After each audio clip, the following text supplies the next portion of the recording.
ফ্রিজের ভেতর গন্ধ হলে সেটা খুব বিরক্তিকর হয়ে ওঠে, বিশেষ করে বর্ষাকালে। কোনো কেমিক্যাল ছাড়া এবং খুব কম খরচে কিছু টিপস যদি আপনারা ফলো করেন, তাহলে আপনাদের ফ্রিজ থাকবে একেবারে গন্ধমুক্ত। তো জেনে নিন সেই টিপসগুলি কী কী। একটি ছোট পাত্রে বেকিং সোডা নিয়ে ফ্রিজে রেখে দিন। এটি গন্ধ শোষণ করে ফ্রিজকে টাটকা রাখবে, আর প্রতি মাসে একবার করে পরিবর্তন করুন। লেবু কেটে বা লেবুর খোসাকে ফ্রিজে রেখে দিন। এটি প্রাকৃতিক ফ্রেশনারের কাজ করে। একটি ছোট কাপ বা পাত্রের মধ্যে কফি পাউডার রেখে দিন। এটি তীব্র গন্ধ খুব ভালোভাবে শোষণ করে। অ্যাপেল সিডার ভিনিগার বা সাদা ভিনিগারের মধ্যে তুলো বা কটন বল ভিজিয়ে ফ্রিজে রাখুন। এটি যেমন গন্ধ মুক্ত করবে, তেমনি জীবাণুনাশক হিসেবেও কাজ করবে।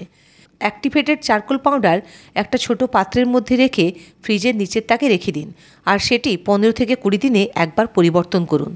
এছাড়াও অনলাইনে অ্যাক্টিভেটেড চারকোল ব্যাগ পাওয়া যায়, সেগুলো কিনে আপনারা সরাসরি ফ্রিজে ঝুলিয়ে রাখতে পারেন। এছাড়াও ফ্রিজে পুরনো বা নষ্ট খাবার নিয়মিত ফেলে দিন, আর ফ্রিজ প্রতি 15 দিনে একবার খালি করে হালকা ডিটারজেন্ট বা ভিনিগার জল দিয়ে মুছে নিন, আর তরল কিছু পড়লে সঙ্গে সঙ্গে পরিষ্কার করে নিন। এই সহজ টিপসগুলো প্রয়োগ করুন, আর ভালো লাগলে একটা লাইক, শেয়ার ও ফলো করুন।